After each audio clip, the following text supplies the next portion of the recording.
अजित पवारांनी स्वतःच्या हिमतीवर निवडणूक लढवून दाखवावी असं खुलं आव्हान जे आहे ते मनसेच्या संदीप देशपांडे यांनी अजित पवारांना दिलेलं आहे। भाजपचा पदर पकडून निवडून आले अजित पवारांना असं त्यांनी टोला लगावलेला आहे। स्वतःच्या मुलाला निवडून आणता आलं नाही असं अजित पवारांनी राज ठाकरेंना म्हटल्यावर संदीप देशपांडेंनी तीव्र शब्दात प्रत्युत्तर दिलेलं आहे।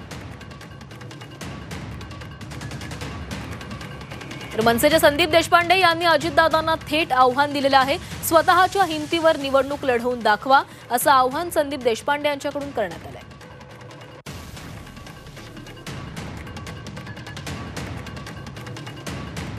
आम्हाला ज्यावेळेस लोकसभेच्या निवडणुकीमध्ये 17 जागा मिळाल्या, 31 जागा मिळाल्या नाही, त्यावेळेस आम्ही रडत बसलो नाही। आमची एक जागा आली, आम्ही काय करायचं? अरे तुम्हाला तुमच्या मुलाला निवडून आणता येत नाही आणि तुम्ही आम्हाला गप्पा मारता। त्यावेळेस आम्ही कष्ट घेतलेले होते, आम्ही मेहनत घेतलेली होती, तुम्ही सगळे बघत होता। पवार साहेबांचाही मुलगा निवडून आला नव्हता, पवार साहेबांच्या पत्नी सुद्धा निवडून आल्या नव्हत्या, पण आम्ही जी काय निवडणूक लढवली आणि जी काय आम्हाला मतं मिळाली ती सन्माननीय राजसाहेब ठाकरेंच्या जीवावर मिळाली, आमच्या पक्षाच्या जीवावर मिळाली। भाजपचा पदर पकडला किंवा मोदी साहेबांचं नाव घेतलं म्हणून आम्हाला मिळालेली मतं नाही आहेत। आणि अजित पवारांना जी मतं मिळाली आहेत ती भाजपबरोबर जी लग्नगाठ बांधली त्यामुळे मतं मिळाली आहेत। स्वतः अजित पवारांनी एकदा उभं राहावं स्वतःच्या जीवावर आणि मग या सगळ्या वल्गना कराव्या। आणि यावर प्रतिक्रिया देण्यासाठी आपल्यासोबत राष्ट्रवादीचे प्रवक्ते सूरज चव्हाण जोडले गेलेले आहेत। सूरजजी, तुम्ही ऐकलं असेल संदीप देशपांडे यांनी अजित पवारांना खुलं आव्हान दिलेलं आहे, स्वतःच्या हिमतीवर निवडणूक लढवून दाखवा, तुम्ही तर भाजपचा पदर पकडून निवडून आलात असं त्यांचं म्हणणं आहे। आम्ही राष्ट्रवादी काँग्रेस पक्षानं आम्ही आघाडी म्हणजे युती म्हणून लढलेलो, पण त्या ठिकाणी आम्ही निवडून आलेलो आहोत। आम्ही कोणाचा पदर पकडणं जरी आमची तिची मैत्री लढत झाल्या, जिथं आम्हाला भारतीय जनता पार्टीचा फायदा व्हायचा तिथं आम्हाला झालाय, आमचा फायदा भारतीय जनता पार्टीला झालाय आणि ही युतीचा धर्म आम्ही पाळण्याचं काम केले। आम्ही जे काही करतो ते ऑफिशियली करतो, मनसेसारखं अनधिकृत अनऑफिशियली लपडे करत फिरत नाही। ज्यांची आमच्या सोबत युती असते त्यांच्यासोबत आम्ही तो धर्म निभावतो।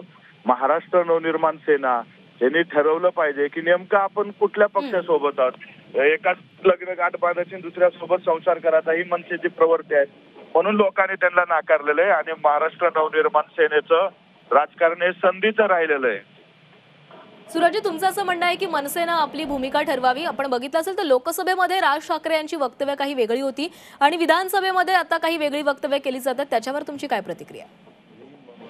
महाराष्ट्र नवनिर्माण सेनेनं आत्मचिंतन करावं। दर निवडणुकीला जे काही कार्यकर्त्यामध्ये कन्फ्युजन नेते तयार करतात त्याच्यामुळं महाराष्ट्र नवनिर्माण सेनेचे कार्यकर्ते मतदार सगळे कन्फ्युजन आहेत। ज्या नेत्यांचा स्वतःला म्हणजे आपण कुठली भूमिका घेतोय, दर 5 वर्षांनी जशी निवडणूक लागते तशी यांची भूमिका बदलते आणि अशा बदलत्या भूमिकेमुळे लोक विश्वास ठेवायला महाराष्ट्र नवनिर्माण सेनेवर तयार नाहीत।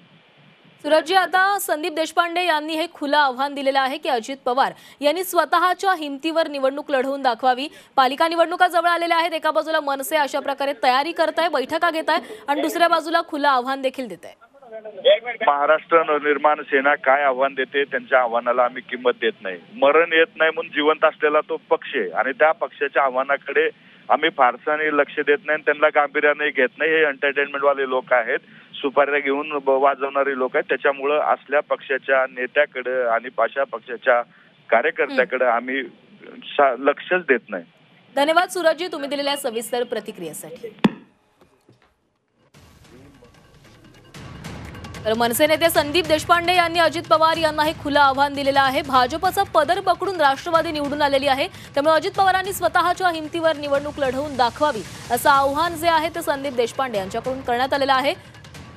स्वतःच्या मुलाला निवडून आणता आलं नाही असं वक्तव्य अजित पवारांनी राज ठाकरेंसंदर्भात केलेलं होतं आणि त्याच टीकेला उत्तर देताना संदीप देशपांडे यांनी हे आव्हान केलेलं आहे।